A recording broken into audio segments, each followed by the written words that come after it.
Move your wrinkled hands off the counter, Grandma. People like you don't walk out of here with $4,000 in cash.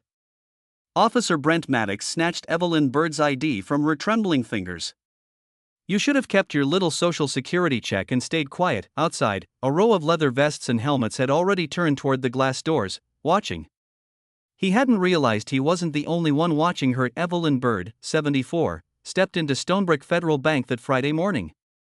Her arthritis flared with each step, but thoughts of her granddaughter's college housing deposit kept her moving. $4,000 she'd been saving since the girl was born. I'd like to make a withdrawal, Evelyn told the young teller Ryan Keller. $4,000 for my granddaughter's college housing deposit. Ryan's eyes widened. That's quite large. I need to verify with my manager. Frank Dillard emerged from his office. Mrs. Bird, why exactly do people like you need that much cash at once? The words stung. People like you. My granddaughter's university requires we have procedures for large transactions. Frank cut her off. Ryan picked up a phone, turning away. Minutes later, 2 police cruisers pulled up. Officers Maddox and Harlan strode in. Suspicious activity, Maddox announced loudly.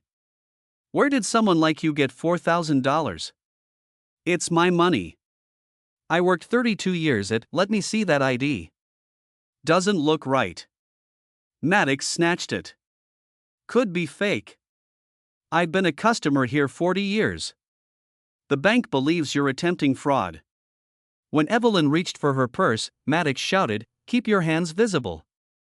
He grabbed her arm, twisted it behind her back. She cried out as handcuffs bit into her wrists, her cane clattering down. "You're hurting me." "Stop resisting," he growled, though she wasn't. "You're under arrest for attempted bank fraud and resisting arrest." Outside, Evelyn stumbled as Maddox marched her toward the squad car. Near the ATM, motorcycles were parked. Big Red, she'd brought him and his biker friends pastries from church, was watching. His expression darkened. Big Red strode forward, 6 feet 4 inches of tattooed intensity, blocking their path. Other bikers formed a wall behind him. "Move aside." "Police business," Maddox ordered, voice wavering. "Mind telling us why you're arresting Miss Evelyn?" Big Red asked calmly. Tinker pulled out his phone, filming. Other customers recorded too. The radio crackled. "Chief says de-escalate and clear the scene." Maddox's face flushed. He unlocked the handcuffs. "There's been a misunderstanding. You're free to go." "A misunderstanding?"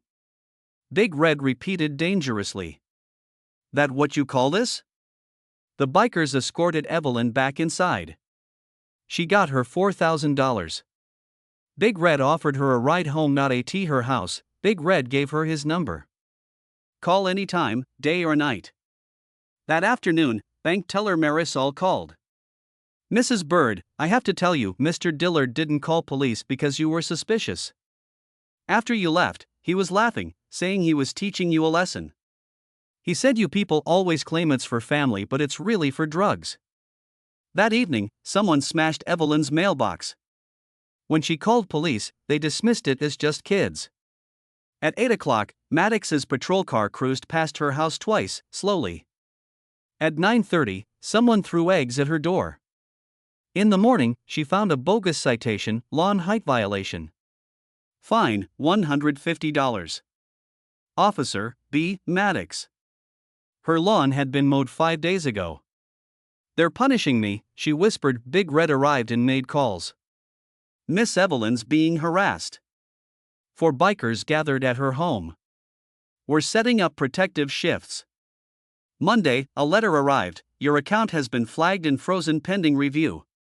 At the bank, Frank smiled thinly. "Could be days, could be weeks."